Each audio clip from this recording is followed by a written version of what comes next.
At the beginning of the story, we are taken to Xingye County. At the county, we are shown a pavilion in the Young family manor. We see an elf taking a look at a baby's body. When he was done looking at the boy's body, his father asked him to tell him how the boy is. The elf revealed to the man that it will be hard for his son to live past 20 years old due to his constitution. This man is the patriarch of the Young family. His name is Young Damyung. Damyung asked the elf if his son was given a punishment by the heavens. He explained to him that his son caused his mother's death due to his birth. The elf was annoyed to hear this. He could not believe that Damyung was saying this to a physician like him. He asked the patriarch to tell him why he would say such a thing to his son who is going to die early. Damyung glared at his child when he heard this. He watched him as he played alone. According to the elf, the boy has something similar to the 9 severed meridians. The elf had never seen anyone with their Baihui acupoint open to such an extreme. Damyung asked the elf if the Baihui acupoint is the acupoint on top of the head. The physician told him that he is correct. He explained to the patriarch that a person will die if their Baihui acupoint is too open. Most people call this the deity ascension. Damyung reminded the elf that deity ascension is something very powerful Taoists do when they depart for the heavenly realm. The physician was surprised to hear this. He asked the patriarch if he truly believes in such nonsense. He placed his hand on his head and asked the man if he has heard about absolute martial masters using the upper meridians of their heads. The masters are actually using the Baihui acupoint. According to the elf, the so-called deity ascension is when someone gets too drunk on the energy of the great nature that came from the heavens and earth and dies because they cannot withstand it. Damyung stood up after he heard this. He turned to the elf and told him that he was correct about his son receiving a punishment from the heavens. The physician was shocked to hear this. He asked the man to tell him why he would call himself a father. The patriarch told the elf that it is now time for him to leave. He assured him that the chief steward will give him his pay. The elf told the man that he does not need the pay. He stood up and left the pavilion out of anger. As he walked away, the elf wondered how our protagonist's life could have been different if he was born in a different place. If the boy was born in the demonic cult, he could have become the heavenly demon. If he had grown up in the Shaolin Temple, he would have been able to use the 72 elite training methods of the temple 2 times over. Unfortunately for the boy, he was born as a hated child in this place. The physician believed that the boy will die in the countryside at a young age with no way of surviving. The only chance this baby has is for him to achieve enlightenment on his own. Decades later, we see a group of people having a family meeting at the Young Manor. Damyung stood up and told everyone that his deceased father founded their clan. According to him, his father was a disciple of the Zhongnan sect. His name is Xianjiamja. Damyung told the people that he has dedicated his life to the revival of their clan. He explained to them that he could not close down their clan because if they become famous throughout the world, he will inherit the ultimate technique of the Zhongnan sect. The patriarch told his family that he is very happy that one of his sons followed in his father's footsteps and managed to join the Zhongnan sect. With a smile on their faces, the other family members congratulated their brother on his achievement. The eldest child told his brother that he is quite incredible to be able to join the sect. Damyung asked his children to raise their cups with him. While everyone was enjoying themselves, the eldest sibling noticed that someone was missing. He turned to his father and told him that Yinshin is not there. Damyung's expression became serious when he heard this. He revealed to his son that he asked Yinshin to stay on the training ground. The man was shocked to hear this. Damyung told his son that it is better for our boy to not be there on such a joyous occasion. He told him that Yinshin would bring them bad luck. The man could not believe that his father actually said this. The scene shifts and we see our boy gathering his energy on the training ground. He carefully circulated his energy throughout his body. Immediately he did this. He opened his eyes and released his energy. After he was done, Yinshin took a look at his palm. He realized that he had now completely mastered the Young clan's movement art. With this movement art, Yinshin can stimulate his muscles with energy and then compress it. He realized that his body could no longer get stronger than this. Yinshin wondered if he will have a longer lifespan now that he has a stronger body. While thinking, our boy remembered his brother's reaction when he told him that he created a martial arts technique. Yinshin explained to his brother that he did not create the technique from scratch. Instead, he redeveloped their clan's exclusive martial arts. The man let out a sigh when he heard this. He asked his younger brother to not be offended with what he wants to say. He asked Yinshin to not tell anyone about what he has done. Our boy was surprised to hear this. The scene shifts and we see Yinshin telling his brother to use the martial arts he created. The boy was annoyed to hear this. He asked Yinshin if he will take responsibility if he experiences energy deviation and dies. Our boy felt bad when he heard this. When he informed his father about what he had done, the man scolded him for messing with their clan's exclusive martial arts. He asked his son if he believes that he is the clan's founder. Yinshin could not believe that his own father simply dismissed him. While sitting on a chair, our boy thinks about what it means to be a clan founder. A clan founder is someone who creates martial arts and the founder of a martial group.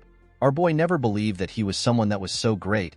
He did not think it was incredible to create a martial arts. He simply wanted to become healthy and live with everyone. While he was thinking, Yinshin sees some servants rushing somewhere. He wondered about where they were going. He quickly remembered that today was the day the martial masters of the Zhongnan sect will arrive. The Zhongnan sect is one of the 9 great sects. They are one of the twin walls that are known as the strongest groups in Shaanxi alongside the Manhwa sect. Yinshin remembered that the Zhongnan sect is a place where the sword deities reside. Our boy also wanted to meet the martial masters too. The moment he thought of this, he remembered what the chief steward said to him. Yinshin asked the man if the reason he can't show his face to the clan's important guests is because he caused his mother's death. The steward informed our boy that the order came from his father. Yinshin asked the man if he is certain. The steward apologized to our boy. Yinshin could not still believe that his father gave out such an order. He decided to follow the servants and watch from afar. He was certain that he will be able to learn something from the skilled masters. At the entrance of the manor, the servants wondered about who was coming to meet them. They were certain that the Sky Sword Dragon would not come. They believed that an elder might come to the manor. One of the servants said that it will be a blessing for their clan if an elder comes there.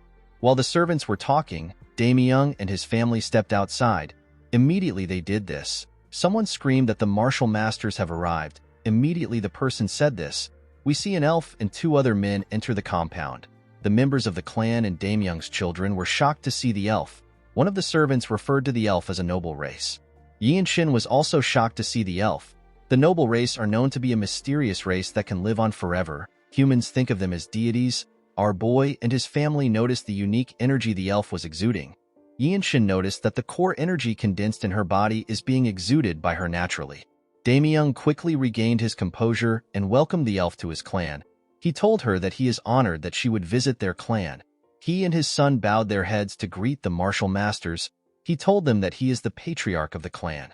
The woman thanked the man for his hospitality. She introduced herself as Yeo Il Shin. She revealed to Damyung that she is an elder of the Zhongnan sect. Damyung was shocked to hear this.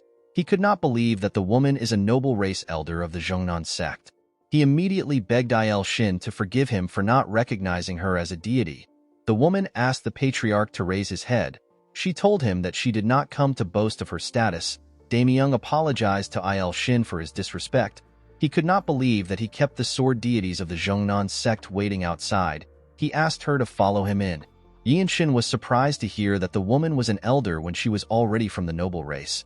He wondered about how long Il Shin had lived for. While walking, Il Shin turns her head and sights our boy. The 2 of them lock eyes. Yinshin immediately bowed his head when he saw this. Damyung noticed that the woman was looking at his son. He told her that Yinshin is his 3rd son. Our boy turned around and walked away after he saw the woman. The elf told Damyung that his son's eyes are bright. She said that our boy looks really smart, with a nervous look on his face. The patriarch explained to Il Shin that his son is not well-mannered. The elf was shocked to hear this. While watching his son walk forward, Damyung informed the woman that Yinshin is actually the troublemaker of their family. When our boy returned to the training ground, he picked up his sword. Yinshin had gained a new perspective after seeing the energies of the martial masters. Our boy was actually stuck after he was done practicing the young clan's movement art. He was wondering about what he should train in next. He opened his sword and carefully inspected it. He decided to try training his sword. The scene shifts and we are taken to the room of the martial masters. The other 2 masters told the elder that the place is better than they expected. They explained to the elf that the Tyrant Sword Tribe will definitely want a place that has this much earth energy. Il Shin told the men that they are right. She told them that they need to think of a way to counterattack. Unfortunately, the plan will result in the sacrifice of the clan. The taller man asked the elder if they cannot just attack and destroy their enemies before they cross the wall. The elder took a sip of her tea. She believed that the idea was not bad. She explained to the man that the 13 skies are the most problematic bunch. She asked the men to never let their guards down and to keep their sword auras sharp. While thinking, Il Shin noticed that she kept thinking about Yinshin. She was certain that Yinshin stood out from everyone. She found our boy to be a strange child. At night, we see Yinshin meditating and circulating his energy. Our boy noticed something strange. He noticed that his Baihui acupoint was quite opened. Although he wasn't able to meditate for a year because he was busy training his body with the Young Clan's movement art, the amount of energy that went through his head has gotten even greater. Yinshin realized that he has less than 5 years before he loses consciousness. If this happens, our boy will end up dying. Yinshin quickly opened his eyes. He could not believe that he had only 5 years left to live. Our boy was scared to see this. He stepped out of his room and looked at the moon in the sky. He could not believe that he was not able to change his fate even after he learnt the Young Clan's movement art.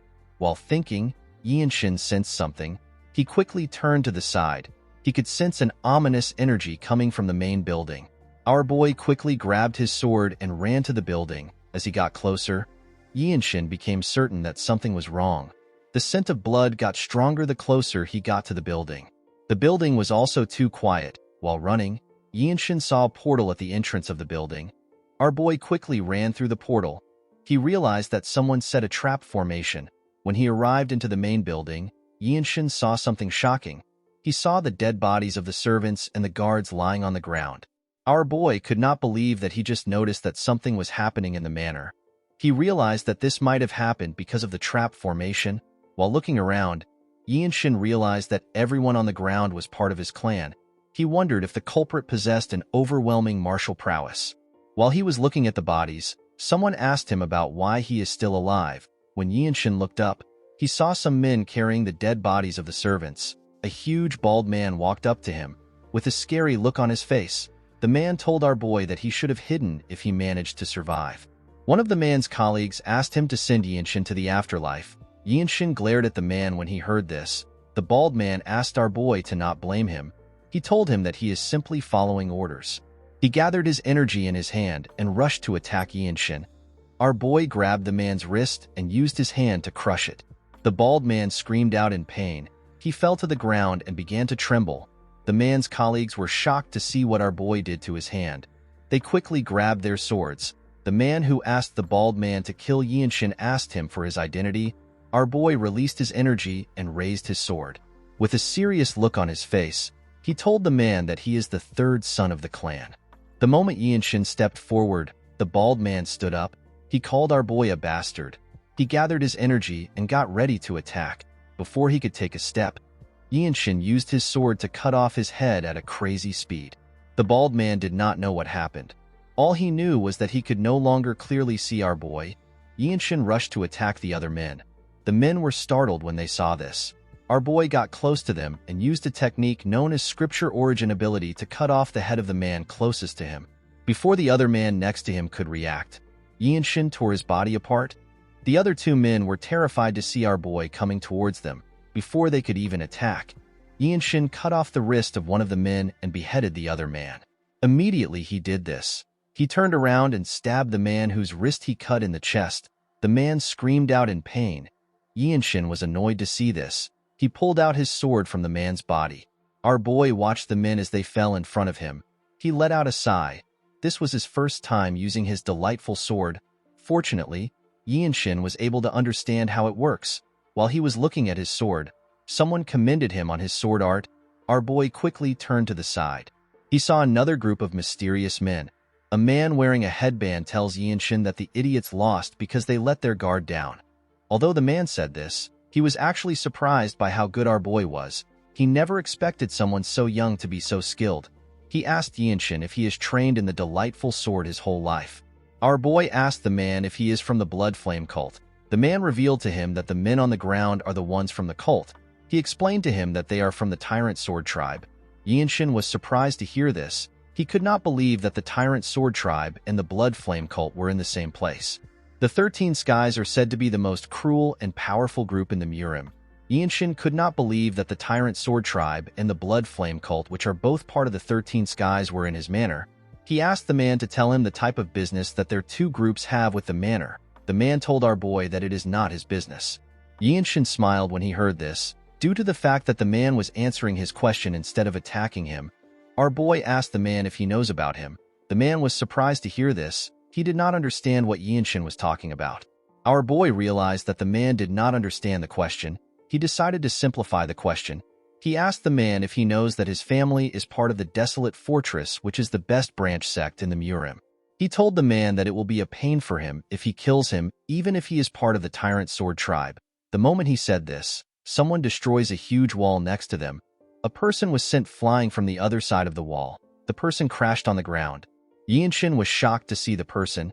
He was certain that this man is one of the Zhongnan sect's martial masters. The man spat out some blood when he tried to stand up. Immediately the man did this. Another person was sent flying into our boy's part of the manor. This person turns out to be Il Shin. The elder landed on the ground and used her sword to hold herself. Yinshin could not believe what he was seeing. He knew that the elder is known as the deity of the sword, and yet she was struggling against someone. Our boy wondered about who Il Shin was fighting. Immediately he thought of this. Yinshin sensed something horrifying. The elder raised her head up when she sensed it too. A man flew into the yard. Our boy wondered about who he was looking at. This man had a black robe, black hair, and a golden sword. He was exuding an ominous aura. The man turned his head and glared at Yinshin. Our boy immediately took a stance when he looked into the man's eyes. His head felt light just from the simple eye contact. The man with the headband moved close to the mysterious man and went on his knees. He referred to him as tribe leader. Yinshin was surprised to hear this. The other men also went on their knees. Our boy could not believe that he was looking at the Tyrant Sword tribe leader, the man who reigns over the Tyrant Sword tribe, which is part of the unorthodox 13 skies. The man is a harbinger of disasters in the Jianghu. Yinshin could not comprehend why a man who is equal to the patriarch of one of the 9 great sect would be in a place like this. Our boy looked around. He noticed that Il Shin and the other man were injured. Yinshin realized that everyone there is dead. Our boy took a deep breath. He decided to test himself before he dies. He gathered his energy and rushed to attack. The man in a headband was shocked to see this. He immediately grabbed his sword. Before the man could attack, Yinshin stabbed him in the chest. Il Shin was surprised to see this.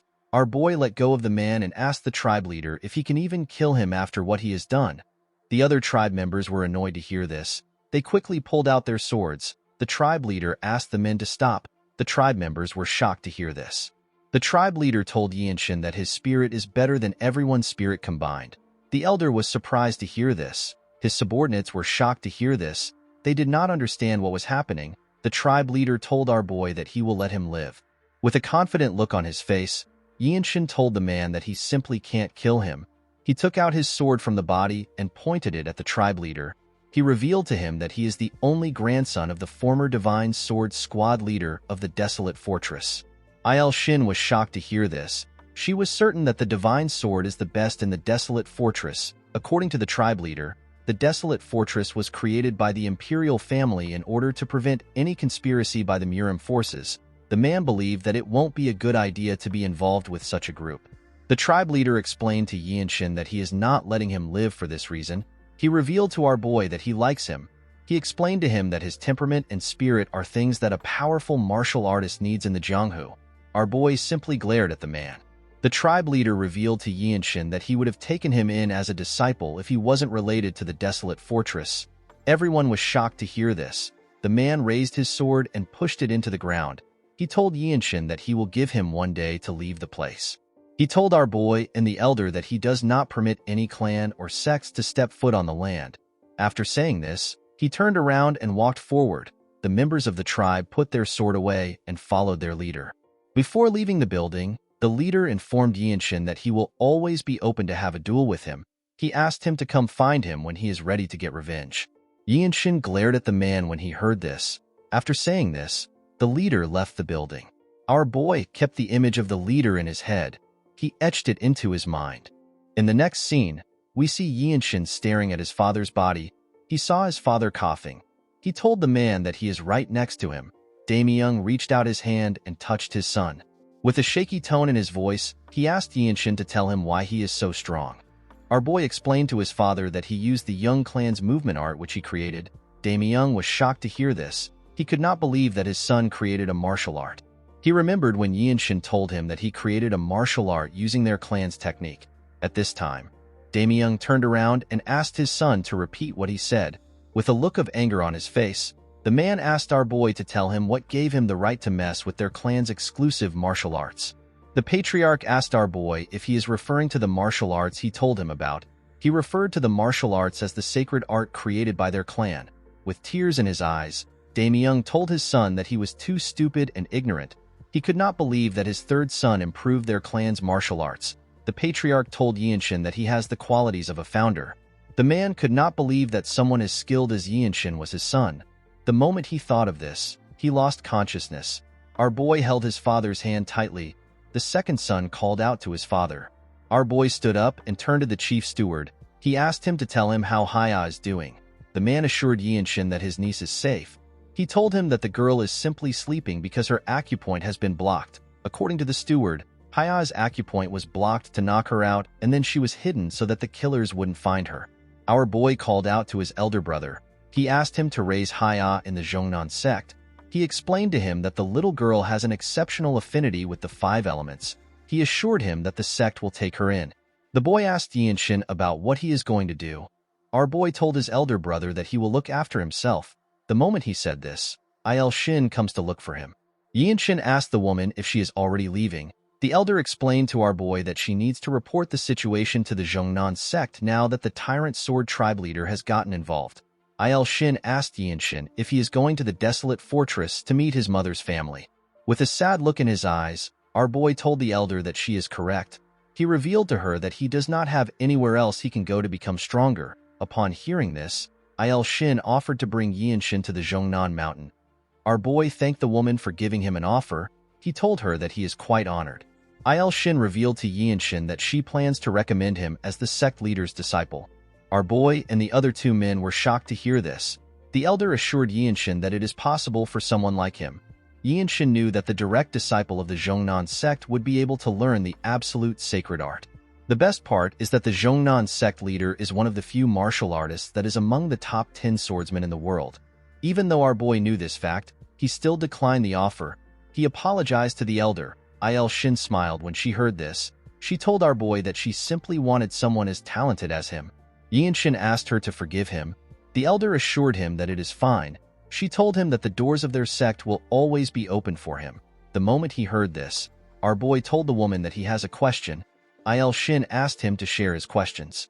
Yinshin explained to her that he is aware that she is one of the older people among the noble race. With a serious look on his face, our boy asked the woman if she knows a way to get the fruit of the world tree.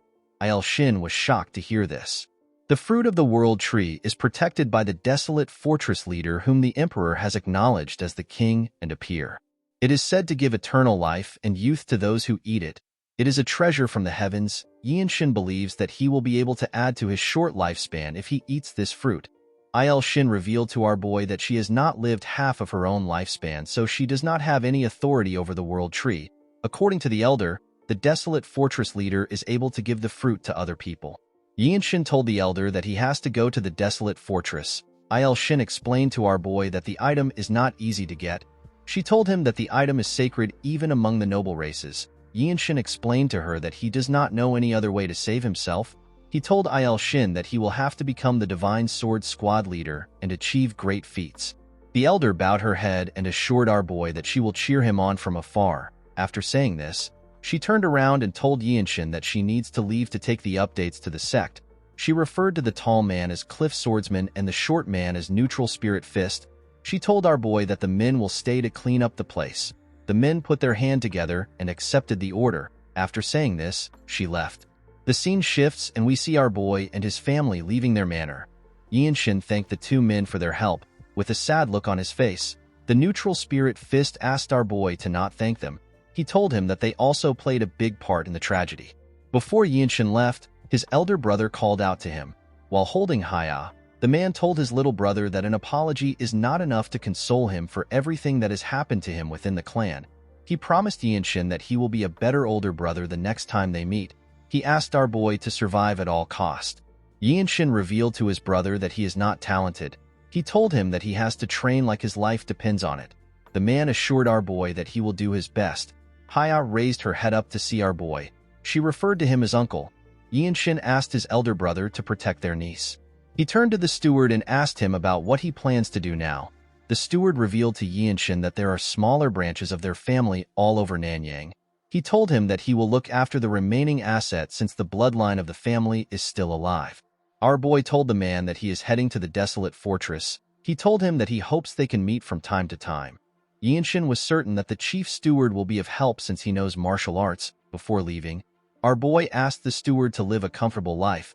He asked the man to take care of himself. The steward was surprised to hear this.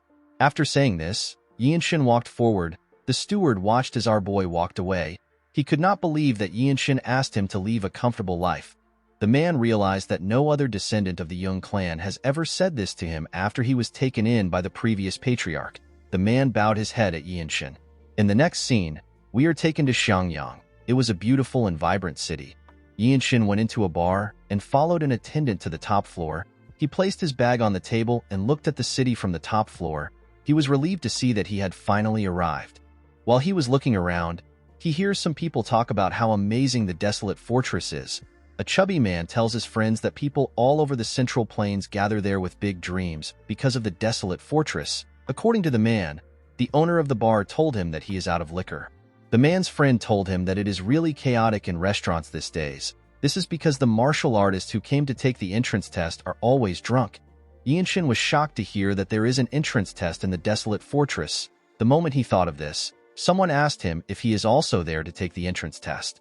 Our boy quickly raised his head up when he heard this. He saw a martial artist in front of him. The boy's name is Hien Wenchang. Yinshin asked the boy to tell him why he is here.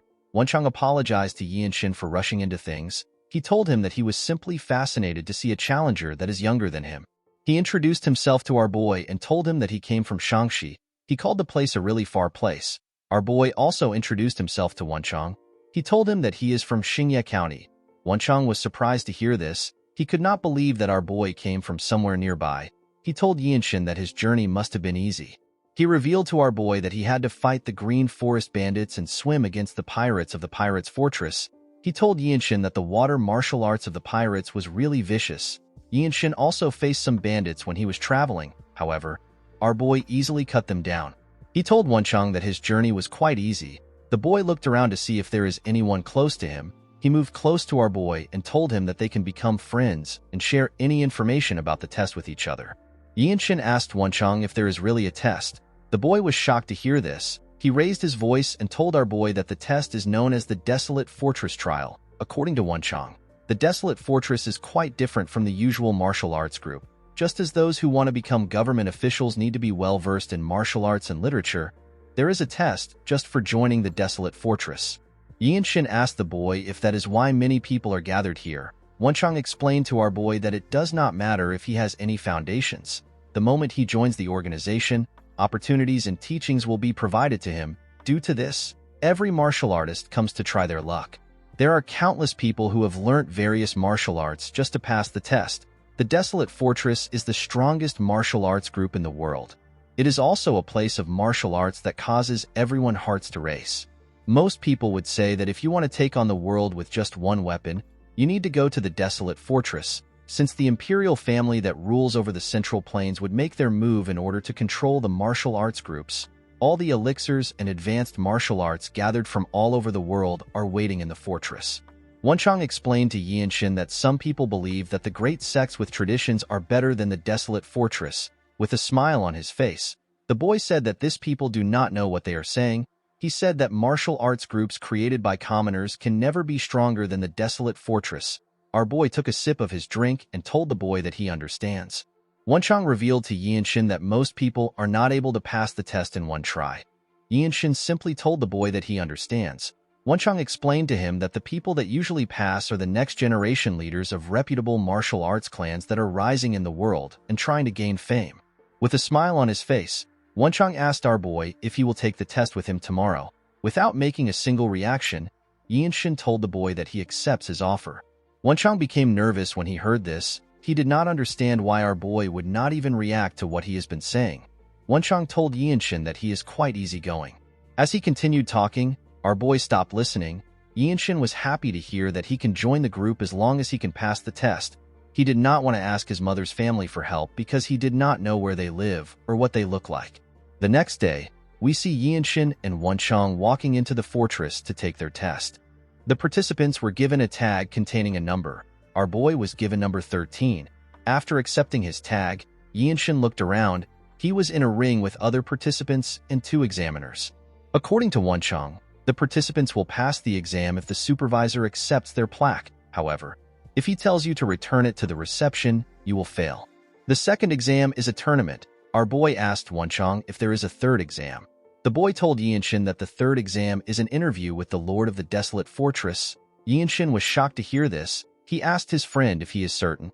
There are several martial artists who come to Xiangyang just for this chance. To have a conversation with an absolute master like the Lord is an incredible opportunity.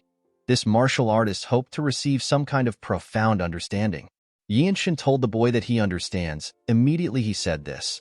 The supervisor announced that the first exam is about swift sword arts. According to him, the participants are to demonstrate one swing with the fastest technique they have. The supervisor will watch and judge the technique by himself. Wenchang raised his hand and offered to go first. The supervisor accepted his request. The idiot actually volunteered because he was nervous. Yinshin believed that the test was simple since they simply needed to show a fast sword technique to pass. Wenchang took off his robe. The moment he placed his hand on his sword, Yinshin and the people watching the event took a close look at him. Yinshin noticed that Wenchang had a well-polished spirit. He could tell that the boy is strong. He was even stronger than some of the bandits our boy saw on his way here. Wenchang took a stance and released his energy. He took a deep breath and swung his sword. The audience were shocked to see the boy's demonstration. One of them said that the boy feels different. He said that he only saw an apparition. Wenchang stared at the supervisor in fear of his response. The man told him that his technique was not bad. He asked Wenchang to give him his plaque. The boy was happy to hear this. He thanked the man. The supervisor asked the next examinee to step forward. Wenchang walked past Yinshin and wished him good luck. Our boy put himself together and walked forward. The audience were surprised to see this. They never expected such a young kid to actually be an examinee. One of them said that Yinshin has a lot of guts. Wenchang smiled when he heard this. Another man said that Yinshin must be from another province, and he is trying to use this opportunity to show his swordsmanship in front of a martial artist of the Desolate Fortress. This is because a single piece of advice is precious. Yinshin took a stance and placed his hand on his sword. He nodded at the man to tell him that he is ready. The supervisor nodded back at him. He asked Yinshin to begin. The moment he said this, Yinshin took out his sword. No one knew when he swung his sword. All they could feel was the wind pressure. The supervisor was shocked to see this. Every single person in that place was shocked. They did not know what they just experienced. Wenchang's mouth was left open. He did not expect such a young boy to be this skilled. The audience did not even know when our boy swung his sword. As he watched Yinshin put his sword back into his sheath, the supervisor said that the future of the Desolate Fortress has arrived. Everyone was shocked to hear this. The man asked Yinshin to hand over his plaque. He took a careful look at our boy's number. He asked him to be on his way. Yinshin bowed his head and turned around. Our boy picked up his robe and walked out of the ring. Everyone cleared a path for him. Wenchang moved close to Yinshin and asked him if he is the son of a famous family. Our boy asked him if this will change anything. He reminded Wenchang that all that matters in the Desolate Fortress is your martial arts, talent, and effort. Wenchang was surprised to hear this. He asked Yinshin if he really plans to finish the Desolate Fortress trial. With a serious look on his face, our boy told his friend that this is why everyone came here, including him. Wenchang realized that Yinshin was serious. He told him that he is right. He thanked our boy and told him that he needs to go now. Yinshin watched his friend as he walked away. He hoped that his kind and talkative friend will pass the second exam. The scene shifts and we see Yinshin meditating in a room. While circulating his energy, our boy thinks about the fact that the second exam is a tournament where different people will compete with each other with their martial arts. Yinshin recalled that the exam will take place in 3 weeks. He realized that he needed to train more seriously. Our boy decided to train his young clan's movement art, the rapid sword arts, and the scripture of origin ability, which is an amplified chi movement technique. 3 weeks later, we see Yinshin and other participants arrive for their test. The supervisor asked the examinees to wait outside until they are called. The moment he said this, he went into a building. At the entrance of the building, a guard stood to watch everyone. While staring at the logo on the guard's clothes, One of the participants said that he is feeling discouraged. According to the man, the white martial arts outfit signifies an elementary-level martial artist. The man asked the person next to him to tell him why the guard's energy would be so strong. The other man told him that even just wearing the white clothes means that his future is secured. Yinshin also stared at the guard. While he was looking at him, Wenchang called out to him. The man ran to meet our boy. He told him that he has gotten taller. Yinshin smiled when he heard this. He told the man that he also looks better. With a serious look on his face, Wenchang told his friend that he wants him to remember that winning is not the important thing in this exam. He explained to him that it is enough to have only one fight in the 2 rounds. He told him that a single round is enough to catch the eyes of the desolate fortress masters who will be watching. With tears in his eyes, Wenchang told our boy that catching the eyes of the masters is actually the hardest part. The boy was able to say this because he had experienced it before. Yinshin asked his friend if a person can win a match and still fail the exam. The boy told him that he is correct. While biting his nails, Wenchang told our boy that the problem they have is that the supervisors are going to have a higher standards today. Yinshin was surprised to hear this. He asked the boy for the reason. Wenchang revealed to him that the White Qilin is competing in today's tournament. Our boy was shocked to hear this. He asked his friend if he is referring to the White Qilin from the Namgung family.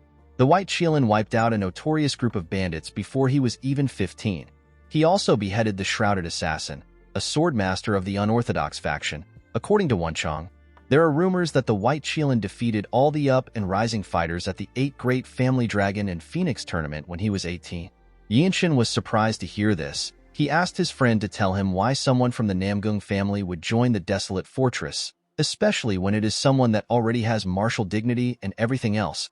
Wenchang revealed to Yinshin that the White Qilin cannot become the patriarch because he is the child of a concubine. According to the boy, if a person rises to the position of the desolate fortress captain, they are on the same level as one of the patriarch of the 8 great families. In fact, the person will have more power than the patriarchs. This is because the desolate fortress maintains the order of the Jianghu in the center of the central plains. While they were talking, the guard called our boy's name and asked him to step out. Yinshin told Wenchang that he hopes to see him again in the desolate fortress. The boy was shocked to hear this. Immediately he said this. He walked up to the guard. Inside the building, we see a referee and different supervisors staring at Yinshin and his opponent. With a creepy smile on his face, our boy's opponent pulled out his sword. Immediately he did this. The referee asked them to begin the fight. The man began to laugh. Yinshin did not understand why he was laughing. With a disgusting look on his face, the man referred to our boy as a moth that is struggling. He asked Yinshin if he is curious about his identity. Before the man could introduce himself, Yinshin attacked him and gave him a huge scar on his face. Our boy attacked the idiot with his sword sheath, and yet he managed to knock him out. The man was dragged away after Yinshin knocked him out. A young man smiled when he saw how our boy defeated the man. He stepped out and told Yinshin that he will be his next opponent.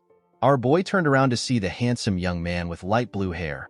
The supervisors from different squads were excited to see the fight. Among the supervisors, we see 2 men wearing blue clothes. The man with black hair told his colleague that he is curious to see who will take the handsome man. He told him that the squad leaders will fight over the handsome man. His colleague told him that the man is stronger than them. He said that he does not expect anything less from a Namgung. Yinshin was shocked to hear this. He immediately realized that he was looking at the White Qilin whose true name is Namgung Washin. The supervisors wondered if they were going to witness the Boundless Heaven technique today. Our boy was able to tell that the White Qilin is about 5 years older than him.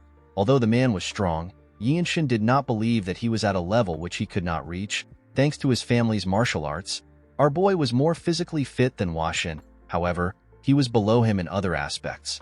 Washin bowed his head and introduced himself to Yinshin. He told our boy that he mainly trained in the Boundless Heaven martial arts and the Infinite Steps. Immediately he said this, he drew out his sword. Yinshin bowed his head and revealed the martial arts he uses to Washin. The man noticed something strange. He asked Yinshin if he is not going to use his sword. The moment he said this, our boy grabbed his sword and took a stance. The White Qilin smiled when he saw this. He released his energy and covered his sword with it. The main essence of the technique which Yinshin has been practicing is unpredictability. Our boy will give his opponent an unexpected main attack in the midst of an unpredictable rhythm. Yinshin believed that he will be able to make the White Qilin let his guard down if his technique works. All the supervisors focused their attention on Hua Xin.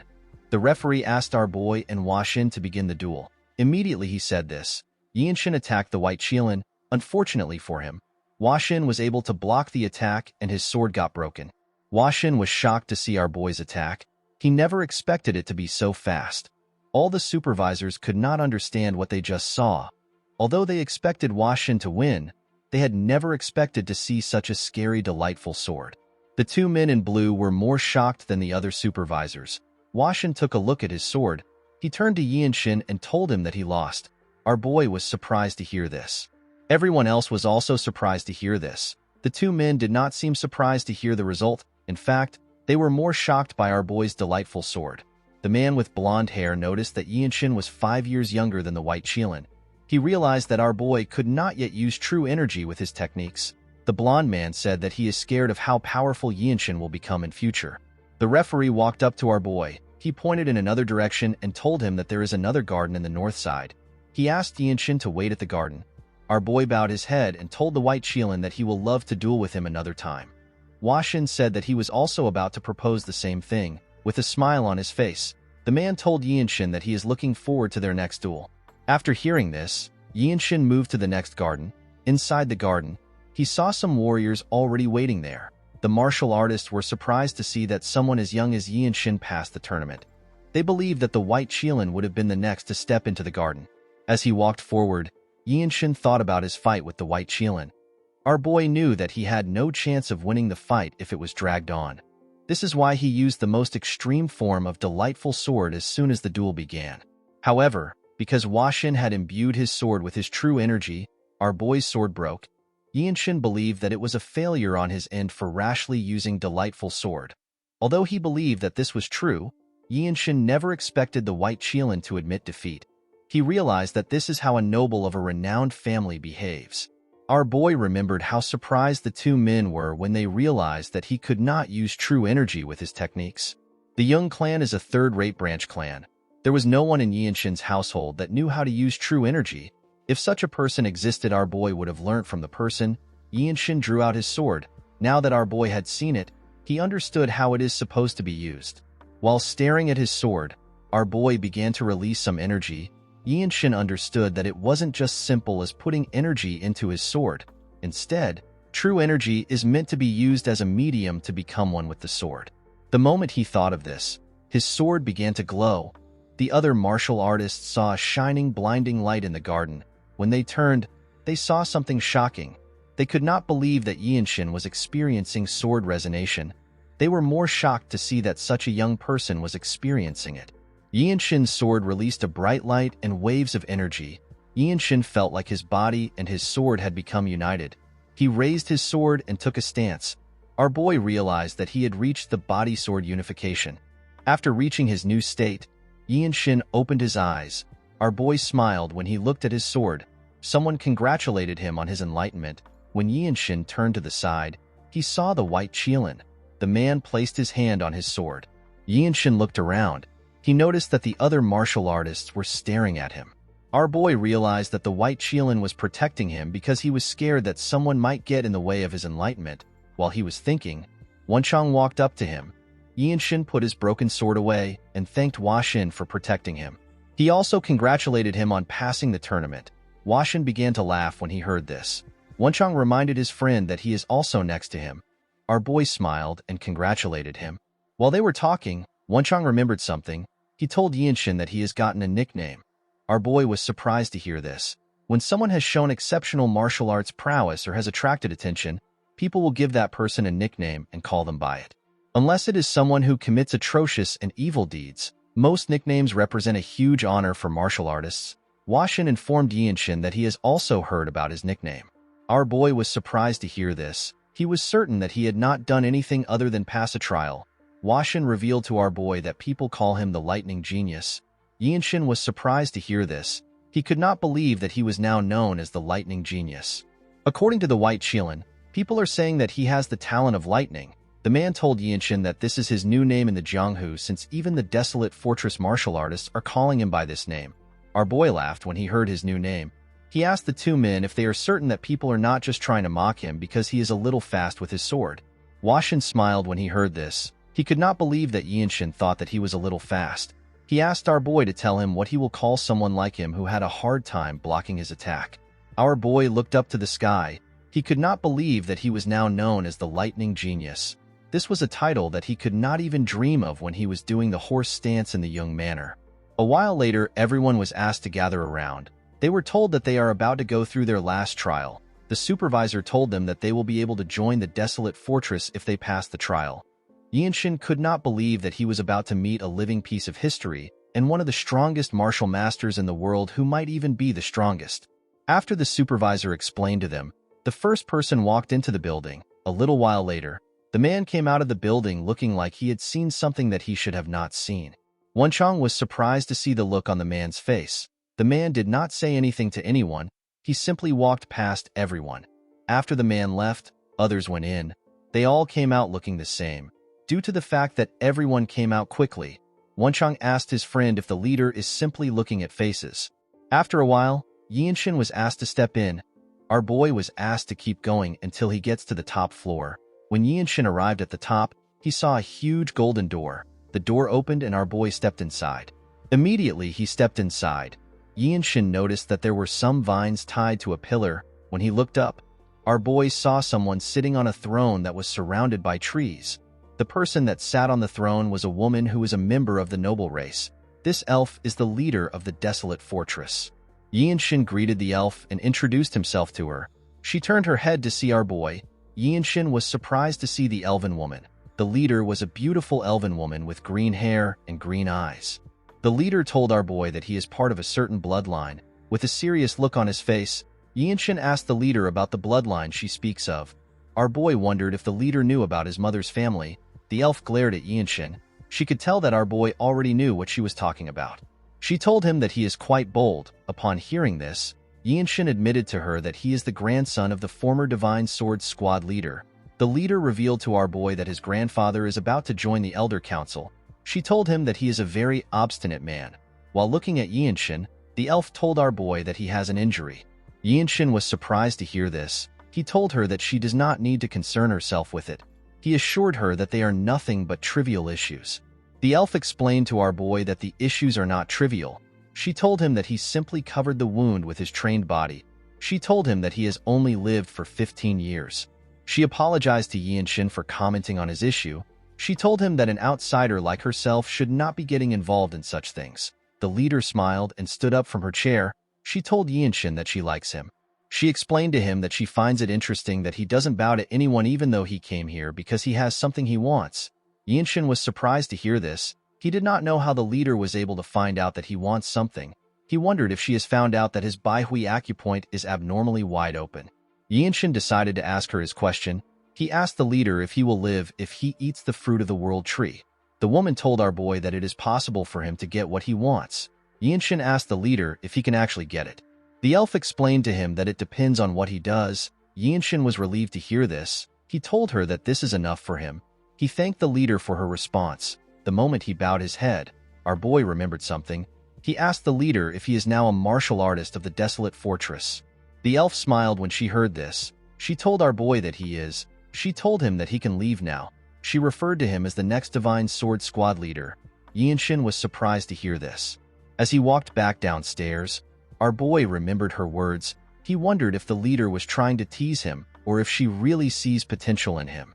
Yinshin realized that the leader might also be telling him that he will be able to get the fruit of the world tree if he becomes the next Divine Sword Squad leader.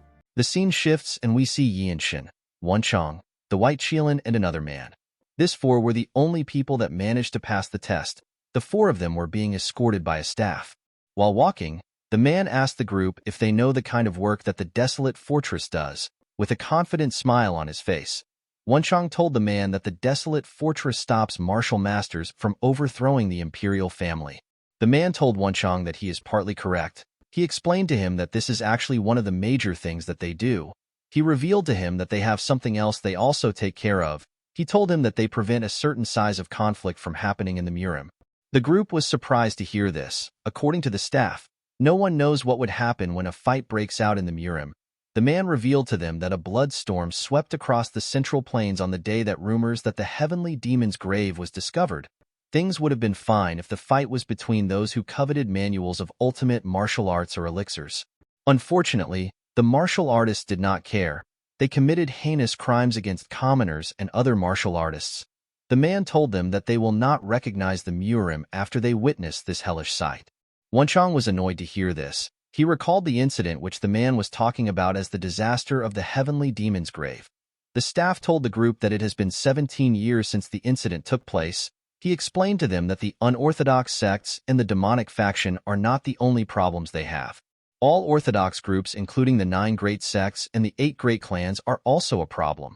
The man told them that the people will suffer if they allow these powers to do as they wish. In other words, if there is unrest among the people and taxes are not paid on time, the reign of the empire will have problems. The staff explained to them that this is the reason why the imperial family provides them with huge amounts of money, elixirs, manuals, and martial masters. The man stopped walking and turned around. With a serious look on his face, he told them that their job is to sever the heads of any martial artist that disrupts the lives of normal people. These words resonated with the group. They each repeated it to themselves. After saying this, the man moved to the side and showed them a building. He told the group that they will be staying there for now. He explained to them that they will later be assigned to a place and be moved to the accommodations of that place.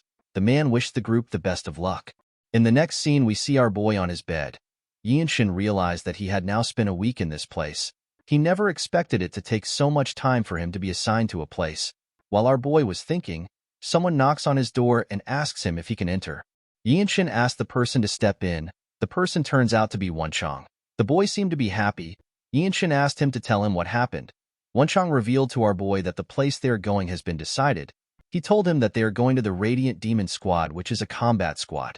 Our boy was surprised to hear this. Wenchang sat on his bed and asked him if he has heard about the rumors. Yinshin asked him to share the rumors with him. According to the boy, the 17 combat squad captains under the Divine Sword Squad fought each other in order to take in new warriors. Yinshin was surprised to hear this. He remembered that the combat squad captains are the martial masters that represent the desolate fortress. He asked his friend if the captains really sparred with each other. Wenchang revealed to him that they fought in order to recruit the White Qilin and the Lightning Genius. The next day, we are taken to the arena of the Radiant Demon Squad. We see our boy and Wenchang wearing their brand new uniform. Wenchang seemed to be in love with his clothes. Next to the arena were other squad members wearing the same uniforms as them. Some of them also wore a blue uniform. In front of the two boys was the captain of the Radiant Demon Squad. His name is Ma Jin. The man wore a black uniform. Yinshin had heard that Ma Jin is the strongest among the captains. After seeing him with his own eyes, our boy was able to tell that it was true. Ma Jin moved close to them. With a terrifying look on his face, he called our boy the Lightning Genius. Yinshin answered to the man's call. Ma Jin continued to glare at our boy. However, Yinshin did not falter. He simply looked at his captain. Ma Jin smiled when he saw this. He commended our boy for having a backbone. He told him that people like him do not die easily. According to the captain, the combat squad under the Divine Sword Squad is basically like one of the sects in the Central Plains. He told the boys that they will both learn the martial arts of the Radiant Squad and execute missions. He pointed his hand to the back and told them that the people behind him are their seniors. Wenchang raised his hand and told the captain that he has a question. The captain asked him to speak.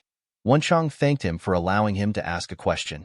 The boy asked Ma Jin if learning the martial arts of the Radiant Demon Squad means that everyone will be sharing their martial arts with each other. The captain assured the boy that the martial arts they learned belongs to them. He told him that only the Radiant Squad martial arts will be taught. Wenchang was relieved to hear this. He was excited to learn the famous Radiant Demon arts. Ma Jin told the boy that he needs to work hard at learning the martial arts if he wants to survive. Yinshin remembered that he had heard about the Radiant Demon arts. The Radiant Demon Squad is one of the more famous squads amongst the 17 squads. This is because they were able to fight the Plum Blossom Swordsmen. These are the 24 elite swordsmen of the Manhwa sect. The Radiant Demon Squad fought this people without any casualties. This incident gave more credibility to the gossip mongers, saying that the desolate fortress is the strongest in the world. The captain explained to the boys that although the desolate fortress is affiliated with the imperial family, it is not treason for a martial artist of a desolate fortress to be attacked. He told them that this is the reason why they must learn whatever they can in the squad and continue to grow stronger. Yinshin asked the man to tell him why it is not treason for them to be attacked by other martial artists. The captain explained to him that there are eccentric people in the Murim. A lot of these people have lost their minds because they learned demonic arts. Some martial artists are exceptionally skilled in mobility arts, and they could mess with government officials before escaping to the high mountains and deep valleys. This is why the dignity of the imperial family isn't applied to them since they are not government workers. Instead, they actually have to fight martial artists. The captain told the boys that they will die if they do not become stronger. He turned around and pointed at a squad member. He told Yinshin that the guy who got slashed by the Namgung's strongest swordsman will be able to give him a better explanation. With a smile on his face, the guy in a blue uniform said that the King-style sword arts was actually quite scary. Our boy remembered that the King-style sword arts is known to be one of the strongest style of swordsmanship in the world. It is a supreme martial art only learned by the main descendants of the Namgung clan. Ma Jian was annoyed to see the guy sitting on the ground. The man was scared to see the look on his captain's face. He quickly stood up. Yinshin remembered that the Namgung's strongest swordsman is said to be the strongest swordsman in China. He could not believe that his senior came back alive after fighting someone so strong. The man told our boy that he wants to start with him. He said that he wanted to see Yinshin's swift sword art, which is said to be exceptional. Yinshin moved to the side and placed his hand on his sword. Everyone was surprised to see this. They were surprised to see the amount of energy Yinshin was exuding. The man smiled when he saw this. He took out his sword. He took a stance and introduced himself as Cheng Myung. He told our boy that he was born and raised in Xiangyang. Our boy also took a stance and introduced himself. Myung told him that he has never heard of his town. Myung explained to Yinshin that anyone can feel wind being produced even if it is by a 10-year-old that is using a tri-sword technique. This is how you can find out how a person swings their sword while fighting. Our boy did not understand what the man was saying. The man pointed at our boy and told him that he must be quite talented for him to have reached this point at such a young age. While releasing his energy through his sword, Myung asked Yinshin to show him his talent. He asked him to show him how talented he is with his sword. Our boy accepted this challenge. Immediately he did this. He raised his sword. The other members were shocked to see the energy Yinshin was exuding.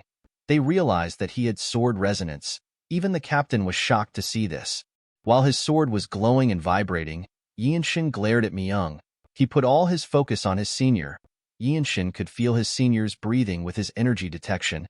After staring at him for a while, our boy found his opportunity. He quickly rushed to attack him. The moment he got close to him, he took out his sword and used his swift sword arts to attack Myung. To Yinshin's surprise, Myung managed to block his attack when his sword was about to damage him. He did not know when his senior raised his sword. Our boy stepped back and stood his ground. He remembered that he was fighting a man that fought against the strongest swordsman of the Namgung clan. He realized that he should have expected this. Yinshin immediately rushed to attack Myung. The senior raised his sword and swung it at our boy. Yinshin dodged the attack by going low. He quickly turned around and swung his sword at Myung. Unfortunately for him, his senior managed to block his attack. Although the senior seemed to be surprised that our boy attacked him this way. While Yinshin was struggling, Myung disappeared in front of him. Our boy was shocked to see this. He immediately realized that Myung was going to appear soon. As he expected, the senior appeared behind him. He swung his sword at our boy. Yinshin managed to dodge the attack by bending his head. The moment he did this, he turned around and swung his sword at his senior's head. Myung managed to dodge the attack by jumping. Unfortunately for him, his headband got cut off. It turns out that Myung is a member of the noble race. He used his energy to land on the floor. He quickly stood up from the floor. Everyone was shocked to see what our boy did. The captain and Wunchong could not believe their eyes. While breathing heavily, Myung glared at Yinshin. Our boy finally understood why Myung was so skilled. He believed that it was expected for a noble race to be skilled. Yinshin took a stance. He decided to use the origin ability, which is also known as the limit releasing technique, on his sword. While he was thinking, he noticed that everyone had a weird look on their faces. He did not understand why everyone was making such weird faces. Even Myung was surprised. Our boy placed his sword down and asked his senior to tell him what he thinks of him. The man was surprised to hear this. Yinshin told his senior that he knows he went easy on him. He asked Myung to be honest with him. Myung did not know how to react to this. He asked Yinshin to tell him how old he is. Our boy was annoyed to hear this question. He revealed to his senior that he is 15 years old. He asked him if his age is important. He reminded him that their enemies won't go easy on them because of their age. He told Myung that their skills are the most important things right now. Our boy believed that age is a useless thing since he already has a short lifespan to begin with. Myung was shocked to hear our boy's age. Everyone else was also shocked to hear this. They could not believe that a 15-year-old boy would be so skilled. One of the seniors in a blue uniform said that this is completely abnormal. He said that Yinshin might be a mistake from the heavens. He revealed to his peers that he has been to the Dragon Phoenix Summit a few times, but he has never seen anything like Yinshin. He told them that it is impossible for anyone to be this skilled even if they learn the instinct honing arts from birth. Another person in a white uniform said that he was the most talented person in his city. Of course, his talent was nothing compared to our boy's. When Yinshin looked around, he noticed that Wonchong was extremely shocked by what he saw. Ma Jin seemed to be more curious than shocked. Myung laughed and put his sword away. Our boy could not still understand what was happening. In the next scene, we see the seniors laughing when they heard someone scream. It turns out that the captain had punched Wonchong with his hand, which he had covered with his energy. The poor boy was struggling to breathe. Ma Jin told Wonchong that it is actually a bit impressive that he is still standing rather than sprawled on the ground. He asked the boy to go back and solidify what he has learned. Wonchong accepted the order. The captain turned to the side. He saw our boy circulating his energy while his eyes were closed. When Yinshin opened his eyes, the captain asked him if he has understood the crux of the steps. Our boy told the man that it is to think and act in a seamless manner. Ma Jin told Yinshin that he is correct. According to the captain, there is always a way for a person to move, regardless of the situation. The true crux of the Radiant Demon Arts is to move seamlessly without disrupting the path of your attacks. Ma Jin told our boy that he must now understand the deeper meaning of the path of attacks. Yinshin was surprised to hear this. The captain realized that it will be much better and faster if he shows it to Yinshin. He moved close to a sculpture and placed his hand on it. He asked the two boys to look carefully. Ma Jin released a small portion of his energy. He took a deep breath. After doing this, he took away his energy. Yinshin was surprised to see this. He noticed that his captain was completely relaxed. The captain raised his other hand. He clenched his fist and used it to destroy the sculpture in one strike. The seniors seemed to be impressed with their captain. Yinshin and Wonchong were shocked to see what he did. Ma Jin explained to the boys that using the strongest attack at the perfect time is the path of attack. He told them that if they follow a path of an attack, the most powerful attack will be unleashed. Yinshin realized that their captain was telling them that they need to grasp the timing of unleashing their strength. The captain told the boys that he does not expect them to be able to do it immediately even though he just showed it to them. He told them that it is not something a person can master after just seeing it once. He revealed to them that this is a technique that they have to learn throughout their lives. Yinshin was surprised to hear this. He asked his captain if he is certain. His captain's words did not make sense to him because he felt like he could do it right now. Our boy decided to try it out. He walked past his captain. Ma Jin was surprised to see this. He wondered if Yinshin was actually going to try it out. Our boy stood in front of another sculpture. He remembered that the essence of core energy is the great nature. He believed that it would be sufficient for him to follow the lead of nature. Yinshin raised his sword. He entered the state of body-sword unification. He relaxed himself and opened his eyes. He carefully looked at the sculpture. He saw the sculpture in a shiny blue form. While looking at the sculpture, our boy saw a bright light shining in the middle of it. Immediately he saw the light. Yinshin used his sword sheath to hit the spot where the light came from. The moment he did this, the sculpture began to crack. It crumbled apart. Our boy smiled when he saw this. He realized that he had understood the deeper meaning of the path of attacks. Yinshin was quite happy to see that he had learned all of the Radiant Demon Arts. He simply needed to continue training to be able to use it in a real fight. While he was smiling, he turned around. Everyone was completely lost. They could not comprehend what they just witnessed. Yinshin told his captain that he was not quite good since it is his first time. He explained to him that he still needs to experience many more fights before he can use it properly. He told Ma Jin that if he wants to use the martial arts in an instant where life and death is on the line, normal practices like this won't work. Everyone was shocked to hear this. Yinshin bowed his head and thanked his captain for his teachings.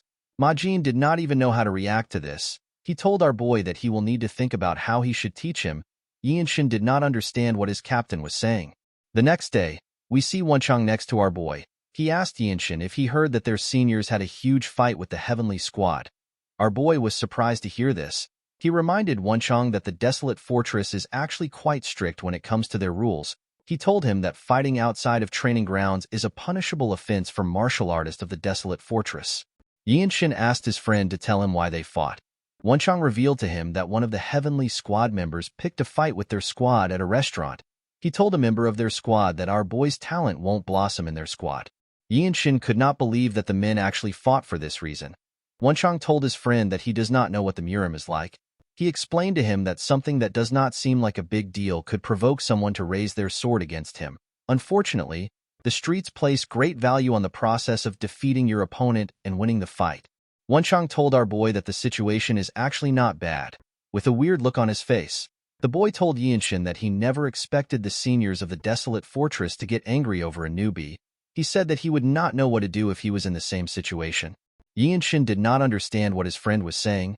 He was certain that the seniors were angry because someone insulted their squad. While thinking, our boy realized that he has an opportunity in front of him. Yinshin knew that he needed to accomplish something in order to get the fruit of the world tree which all the noble races of the world worship. He knew that he will definitely need help from others if he wants to get accomplishments. Although the best way to gain the trust of a martial artist is to make the martial artist owe you his life, it will still be good for our boy to leave a good impression on his squad members. Yinshin stood up. He told his friend that he is correct. He told him that he never expected their seniors to be fighting because of him. He assured his friend that he will not let this go. He told him that they need to pay their seniors a visit. Wenchang was surprised to hear this. He commended his friend on his bravery. He told our boy that he is a chivalrous person who knows the code of martial artists. Yinshin wondered if something like this was actually chivalry. The scene shifts and we see our boy and his friend arrive at the training ground. The seniors were surprised to see them. They could not believe that the newbies came to train even though there are no lessons today. They believed that the boys were hardworking. A senior wearing a blue uniform told the boys that they do not need to train so hard while they are wearing the white uniform. Another senior wearing blue said that it is actually best for the boys to train while still wearing white. The two boys walked up to the captain and greeted him. Majin asked them if they ran into any problems while training. Yinshin revealed to his captain that he wishes to have a spar. Majin asked our boy to look around and choose someone to spar with. Our boy told the man that he does not want to spar with anyone in their squad. With a serious look on his face, Yinshin told Majin that he wants to spar against the Heavenly Squad. Everyone, including Wenchang, was shocked to hear this. Upon hearing this, Majin realized that our boy has heard about what happened yesterday. The captain told Yinshin that he does not need to get worked up over it. Our boy told his captain that he wants to see the heavenly sword arts which he has admired for a long time. Majin told Yinshin that it is too late for him to say something like this. He believed that our boy was too agitated. The captain actually liked the fact that our boy got worked up because of his seniors. Yinshin bowed his head and explained to his captain that he wants to show everyone that the Radiant Demon Arts is a great martial arts. He begged Majin to give him a chance. Yinshin actually wanted to gain fighting experience with the Radiant Demon Arts. He also wanted to observe and advance martial arts and leave a good impression on his seniors. Our boy wanted to kill 3 birds with 1 stone. Majin reminded Yinshin that he did not learn the same kind of martial arts as the Heavenly Squad, and he has never fought in battle with them before. He told Yinshin that his opponent has no reason to go easy on him, even if it is a spar. With a fired-up look on his face, Yinshin assured his captain that this is exactly what he wants. Everyone was shocked to hear this. The seniors began to praise Yinshin. They told him that he has a spirit that is befitting of a martial artist of the desolate fortress. They told him that he can become the next captain of their squad if he survives this spar. Upon realizing that he could not persuade Yinshin, Majin told him that he will send a message to the Heavenly Squad. Our boy was happy to hear this. In the next scene, we are taken to the arena of the Heavenly Squad. Yinshin stood in front of his opponent who was from the Heavenly Squad. Some of the Heavenly Squad members were shocked to see that a white robe actually challenged a blue robe. A white robe told his seniors that the fight is actually supposed to be a guidance fight for the sake of learning. A blue robe asked his colleague to tell him how long Yinshin will last in the fight. The man told his friend that our boy will last for 10 bouts at best. The man believed that it was impossible for a newly joined white robe to last 10 bouts against a blue robe, while our boy and his opponent were staring at each other. The captains of their squads also stared at them. The captain of the Heavenly Squad is known as Han Chulmak. Chulmak and Majin were not happy to see each other. Chulmak pointed at Yinshin and told Majin that he will give our boy one of the Heavenly Squad's elixirs if he lasts for 10 bouts. Majin was surprised to hear this. He told the man that an elixir might be too much to bet with. Chulmak asked the captain if he is scared that he will lose. Ma Jin asked the man to not provoke him.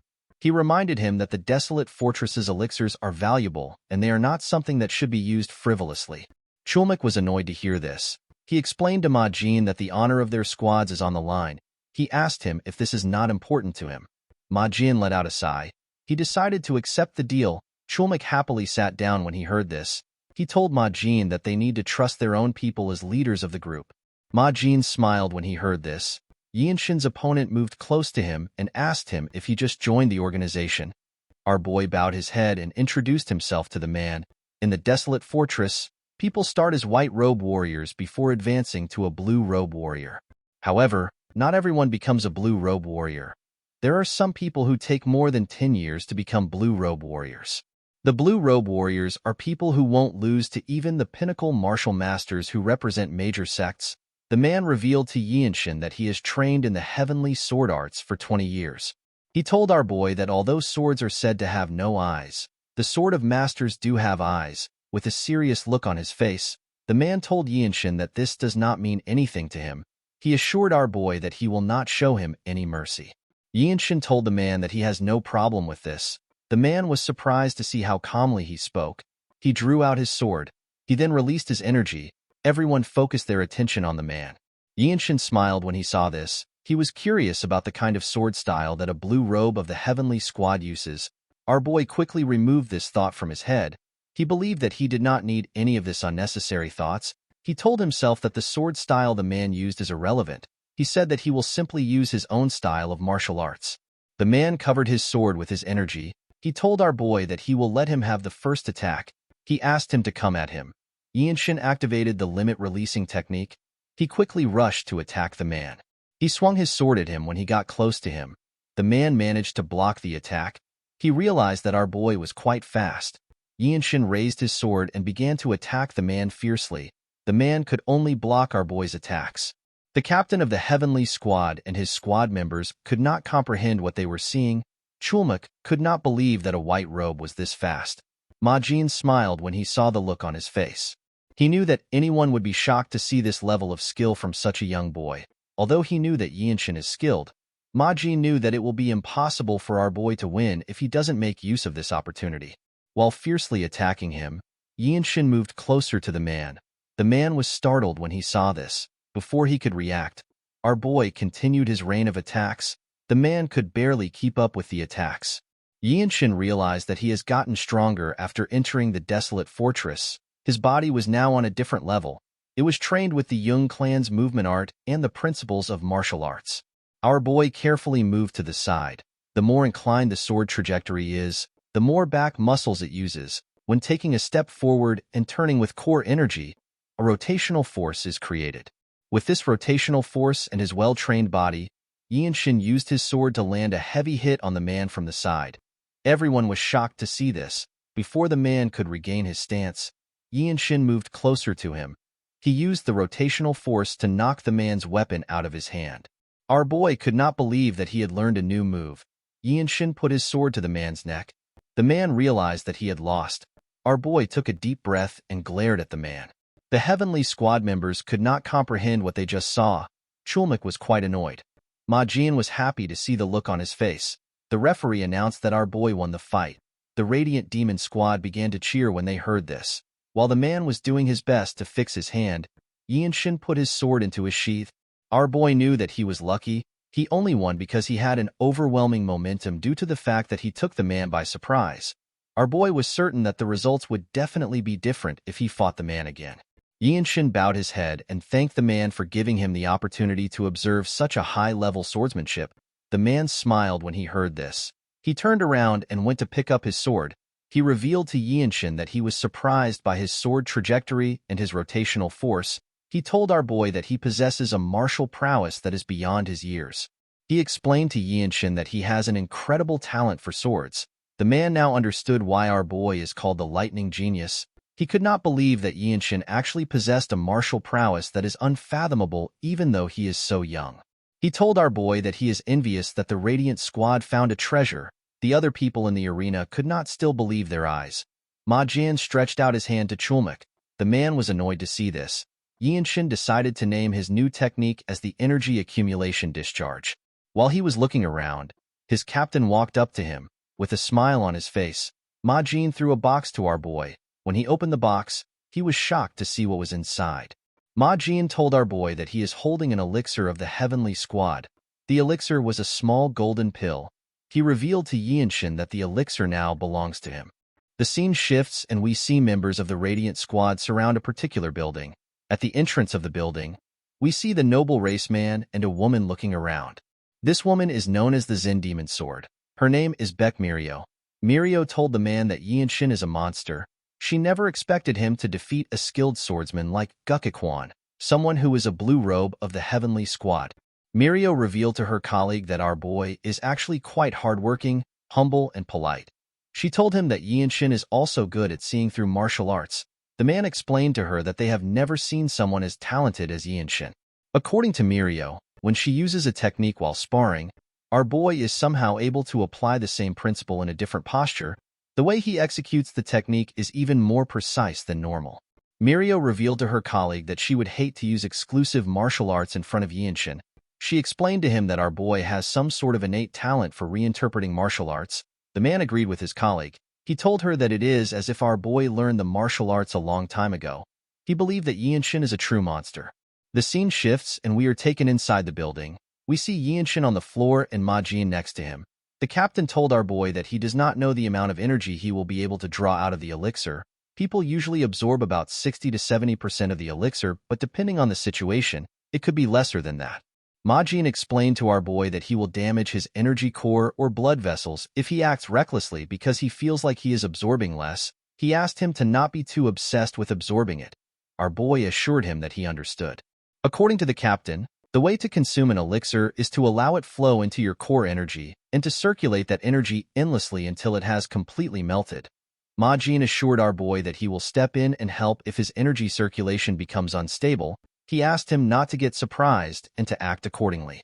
After hearing this, Yinshin put the elixir into his mouth and swallowed it. The moment he did this, he closed his eyes. Yinshin could feel his energy increasing immediately. The elixir entered his body. A bright golden light shined from our boy's chest. Yinshin began to gather energy around him. The moment he did this, Mirio and her colleague turned around. They could feel his energy. They realized that our boy had started to absorb the elixir.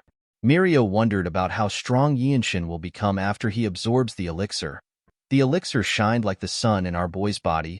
Yinshin carefully circulated its energy around his body. Ma Jin was surprised to see what was happening. He was certain that this was Yinshin's first time absorbing an elixir. He did not understand why the circulation of his energy was extremely natural. The captain could tell that there was no need for him to help our boy. After circulating his energy for a while, the energy around him dissipated. He opened his eyes and looked at his hands. He felt the new energy in his body. With a nervous look on his face, the captain congratulated Yinshin. He told him that he has completely absorbed the elixir. While looking at his hand, our boy revealed to his captain that his new core energy is quite strong. Ma Jin never expected him to completely absorb the elixir. He was more surprised by the fact that our boy did this without his help. While looking at his body, our boy sensed something. Now that Yinshin had more energy, he could detect the presences that he was not able to detect before. He realized that his seniors have surrounded the building. He wondered if they were protecting him because he is completely vulnerable while he is absorbing the elixir. Our boy turned to his captain and revealed to him that he was being protected while he absorbed the elixir. With a serious look on his face, Yinshin asked his captain to tell him why everyone is being nice to him. Ma Jin smiled when he heard this. He revealed to him that they are not taking special care of him. He assured him that this is done for everyone in the Radiant Demon Squad. He explained to Yinshin that things like this become natural once you risk your life a few times in the Jianghu. He reminded our boy that it is better for their squad if he becomes stronger. At night, we see Yinshin meditating in his room. Our boy realized that the amount of energy he had before cannot be compared to what he has now.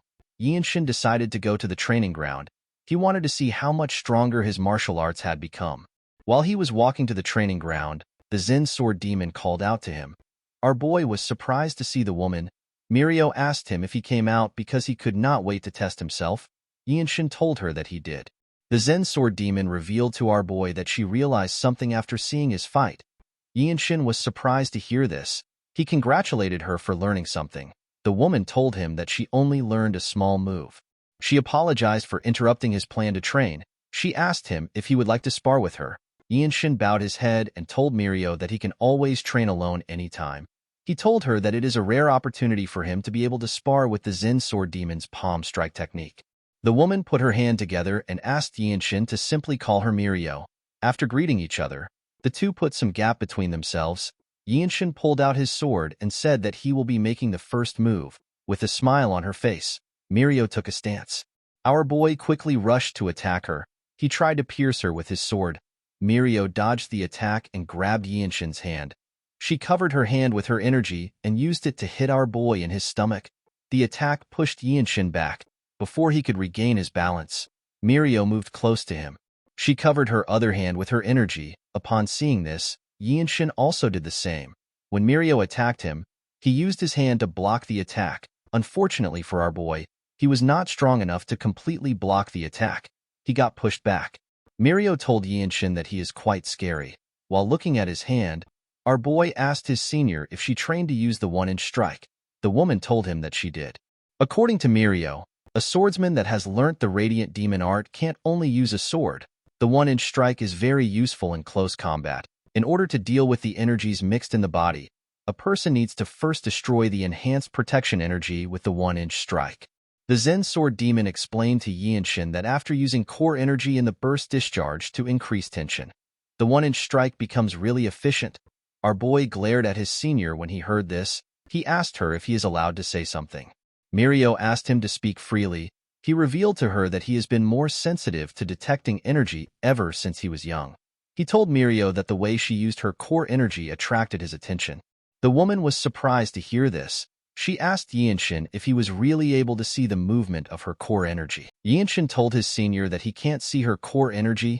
Mirio asked him to tell her how he was able to know the movement of her core energy. He explained to her that he was simply able to see the flow of the burst discharge and the waves of core energy that were generated outside. Mirio found this hard to believe. She explained to our boy that even purple robe martial masters do not have energy detection skills that is on this level. In the Desolate Fortress, there are white, blue, black, and purple robes. Purple robe martial masters are at the top of the hierarchy. The Zen Sword Demon realized that she was talking to a genius. She decided to take Yinshin's advice. Our boy revealed to her that her palm strike is more suited for puncturing technique rather than the one-inch strike. While remembering the fight, Yinshin told her that the technique may seem more suited for the one-inch strike. He told Mirio that her technique will be more powerful if she was to use it with the puncturing technique. Mirio seemed to be offended when she heard this. She asked him if she looks like an idiot that can't use something as simple as a puncturing technique. She asked him if he believes that this was the reason why she did not use the technique. Yinshin realized that she was angry. He apologized to her for saying something that upset her. To his surprise, the Zen Sword Demon turned around and apologized to him. She also thanked him. Yinshin watched her as she left the training ground. The scene shifts and we see Mirio in her captain's office. She revealed to him that Yinshin has figured out her martial arts. She asked him if he has ever told our boy about the origin of her martial arts. Majin asked the woman to stop spouting nonsense. He told her that he can never share something so important. The Zen Sword Demon was surprised to hear this. She wondered about how Yinshin understood her martial arts. Majin asked his subordinate if our boy figured out that she tweaked the Heavenly Demon Sacred Art, which is a lost martial arts. Mirio told him that Yinshin probably found out about it. Majin smiled when he heard this. He stood up and told his subordinate that Yinshin is special. He assured her that it would be hard to find anyone like him in the Jianghu. He explained to her that people like our boy occasionally appear in the world. They become pinnacle martial masters who are considered the strongest in the world alongside the noble race and the iron race. Mirio asked her captain if Yinshin is truly so special. The man assured her that he is. He told her that our boy is the future of the Desolate Fortress. Majin advised his subordinate to not underestimate his advice and to not think about it as trivial. The Zen Sword Demon asked her captain if he is telling her to discuss the Heavenly Demon Sacred Arts with our boy. Majin explained to her that there are limits to learning the martial arts alone. He told her that he does not have enough time to help her. He assured her that the best thing to do right now would be to seek Yinshin's help. He revealed to her that our boy possesses the qualities of a martial arts founder who can adapt any martial art to one's body. Mirio was shocked to hear this. Majin asked her to not be bothered by this. He took out a scroll and revealed to her that a small mission just came in. Majin ordered Mirio to team up with Yinshin and observe how he overcomes life and death situations. He asked her to see if Yinshin is truly special. The man assured her that our boy will become the next captain of the Radiant Demon Squad within the next 5 years. In the next scene, we see Myung, Mirio, Yinshin, and Wonchang riding their horses. On their way to their destination, the Zen Sword Demon recalled that her captain asked her to check if Yinshin is someone worthy enough to become her superior. The scene shifts, and we see the group arrive at the stage station of the Jinping County. When he came down from his horse, Wonchang complained about riding for 10 days straight. While looking at his teammates, our boy remembered what their captain told them. According to Majin, people who bring offerings to the Blood Flame cult have settled down in a village and would routinely slaughter livestock while ruining crops. The village is located in Jinping County in the south of Shaanxi. Usually, the Jinping branch would be able to deal with the issue. However, there has been an incident where the elixir of the Mount Hua sect has been stolen. Wonchang was surprised to hear this. He asked his captain if the elixir is the plum blossom pill that is on par with the Shaolin Temple's Great Revitalization pill. Majin told him that he thinks so. He revealed to him that the situation has escalated and now involves the whole Shaanxi. He explained to the team that the branch does not have spare manpower, so they asked the main branch for help. He told the group that he wants them to deal with the issue. Immediately he remembered what his captain said. Our boy thought about the Blood Flame cult. While he was thinking, someone asked them about why they are just arriving when they requested help so long ago. The person turns out to be some fat noble. The man said that he was going to act respectful to them because they are the sword of the empire. He asked them about why they were so slow. The man seemed to be disappointed that the desolate fortress sent a group of young people. He asked them if they can even deal with the enemy. Yinshin ignored the man and asked his seniors to tell him what he is looking at. The man was annoyed to hear this. Myung explained to him that there are always ignorant officials in most places. The elf told him that he has visited many counties, and he has seen many officials who have never even seen a true martial artist before. He said that such people think that the desolate fortress is their broom. The official became enraged when he heard this. He could not believe that Myung dared to speak to him so rudely. Yinshin asked Myung if he can block the official's mute acupoint. The elf asked him to go ahead. He did not want to waste his time there. The man wanted to start yelling, but our boy blocked his acupoint. The man began to sweat. He noticed that he could not speak. Yinshin told him that they do not take orders from him. While the official was struggling to speak, Yinshin and the rest of the group walked forward. While walking, Wonchang asked his friend if he also learned how to block acupoints. Yinshin told him that he did. Wonchang told our boy that he has realized that it is not respectful to call him by his name. Wonchang told his friend that he will call him Warrior Young. Yinshin referred to him as the Desolate Fortress Sacred Warrior and asked him to do as he pleases. Wonchang was quite proud of his new nickname. While they were talking, Myung placed his hand on our boy's shoulder. He reminded our boy that the Murim and the government doesn't interfere with each other. However, when it comes to the government, the Desolate Fortress gets more freedom than most martial artists because the imperial family allows it. The elf told him that it is fine if they want to mess with idiots who think they have them on a leash. Mirio moved close to them and warned Yinshin to never overdo it. Although she said this, she still commended him on his actions. While they were talking, Wonchang noticed something odd about a village far from them. He told his teammates that something is wrong there. When the group carefully looked at the village, they saw a man with red hair holding a child in one hand and a blood-stained sword in another hand. The villagers seemed to be trying to stop the man. The man raised the child and asked him to be quiet. Yinshin immediately realized that he was looking at a blood flame cultist. He quickly began to run towards the village. Before he could get far, Myung ran past him. Our boy was surprised to see how fast his senior was. He realized that this is the mobility art of the noble race. It is known as grass flutter. Mirio and Wonchang also ran past Yinshin. He was annoyed to see this. He wasn't able to train much in mobility arts. The lack of a proper mobility arts experience from the young manor is giving him a huge disadvantage. With a smile on his face, the cultist used his sword to cut one of the villagers. The man fell to the ground. Another villager quickly rushed to check on him. Other villagers asked him to hand over the child. The man noticed that the child was crying. He asked him to shut up. He wondered if the child was full of life energy because he is young. While the man was yelling at the child, he heard something behind him. When he turned around, he saw Myung rushing to attack him. The cultist managed to block the elf's attack. He quickly took a defensive position. The moment he took a stance, he noticed that the child was no longer with him. It turns out that Myung took the child when he attacked him. The man took a look at the symbol on Myung's clothes. He realized that he was from the desolate fortress. He was quite shocked to see that he was a blue-robe martial master. When the cultist turned to the side, he saw Mirio. He could not believe that there were two blue-robe martial masters next to him. The man grit his teeth out of anger. He began to release a large amount of energy. Myung and Mirio immediately took a stance. To their surprise, the man jumped away after gathering his energy. The two of them did not understand what was happening.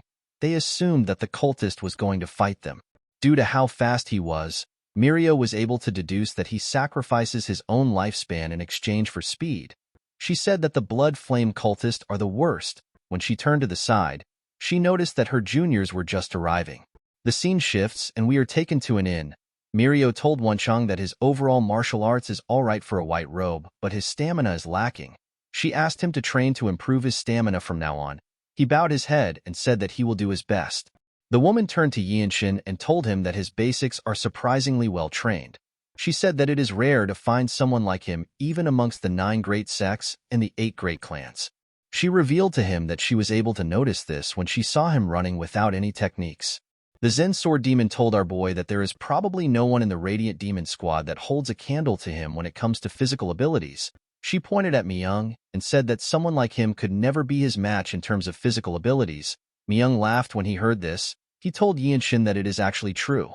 He asked him not to be disappointed about not knowing any mobility arts. He took a look at our boy. He noticed that he was a bit sad. The elf stood up and asked him if he wants to learn mobility arts from him. Yinshin was shocked to hear this. He asked him if he is certain. Myung explained to our boy that he cannot teach him the martial arts of his household, even if he wants to teach him mobility arts. He told him that this mobility arts is how the noble race moves. According to Myung, people are not able to use it even if they know how it works. The elf told our boy that he thinks he might have a shot at it. Yinshin could not believe that he can learn how the noble race moves. Myung asked him not to be too happy. He revealed to him that no one in the Radiant Demon Squad was able to learn it. With a nervous look on her face, the Zen Sword Demon told her juniors that Myung has actually taught those in the squad who wanted to learn. However, no one successfully learned it. Myung gathered energy at the tip of his feet. With a smile on his face, the elf explained to him that this mobility art does not rely on anything physical. Yinshin was surprised to see how his senior gathered energy at the tip of his feet. He was certain that there were no sudden movements in his core energy. Myung revealed to him that this is simply how the noble race walks and runs. The elf began to walk on a tree. Yinshin noticed that his footsteps were quite light and he couldn't sense his presence. Our boy could tell that his senior was not using core energy. Instead, it was something similar to core energy that was supporting his body. After looking around, Myung carefully jumped down from the tree. Even when he was coming down, he looked like a leaf falling from a tree. With a smile on his face, Myung asked his junior if he understood the technique. Our boy explained to him that he is thinking of what he can do to use core energy to create wind. He told him that he does not have authority like the noble races. Myung was shocked to hear this. He asked Yinshin if he was able to tell that it is the energy of nature just by watching it once. Our boy asked his senior if this wasn't the reason he showed him the technique. The others did not even know how they were supposed to react to this. Yinshin thanked his senior for providing him with some good ideas. Our boy began to think of ways to recreate this mobility art. Mirio and Myung were shocked to see this. Wonchang realized that this was going to take a lot of time. He turned around and said that he will get them a place to stay. Later in the night, we see Yinshin meditating. He was thinking about the energy of nature. After thinking for a while, Yinshin released some energy. Outside the inn, we see Myung sleeping on a sleeping bag which he attached to the tree. While sleeping, the elf hears someone open the door. When he looked down, he saw our boy. He stepped out and stood in the middle of the place. He looked down and gathered energy at the tip of his feet. Myung was shocked to see our boy using the mobility art of the noble race. Guys, we have come to the end of our video. If you guys want more of this recap, let me know in the comments section. Don't forget to like and smash that subscribe button for more recaps. See you guys later.